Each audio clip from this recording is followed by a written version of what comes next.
దేవుని గురించి సరైన అవగాహన మనం వాక్యంలో నుంచి పొందుకోవాలి. రక్షించబడ్డాము అంటే రక్షించబడ్డాం చాలు, నేను నా రక్షణ కాపాడుకుంటా చాలు, నేను పరలోకానికి పోతా చాలు, అక్కడితో మనం ఆగిపోకూడదు. ఒకరు సరిగ్గా దేవుని చిత్తం తెలుసుకుని దాని ప్రకారంగా నిలబడితే అనేక మంది దీవించబడతారు. ఒకరు దేవుని చిత్తాన్ని ఎరగక దానికి వ్యతిరేకంగా పోతే అనేక మంది నష్టపోతారు. దావీదు దేవుని చిత్తాన్ని ఎరిగి ధైర్యంగా గొలియాతుతో పోరాడాడు.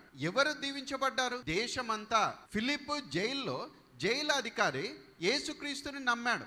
ఆయన నమ్మడాన్ని బట్టి ఏం జరిగింది? కుటుంబం అంతా దీవించబడింది. నోవహు దేవునితో మరి కలిసి నడిచాడు, దేవుని కృపను పొందాడు.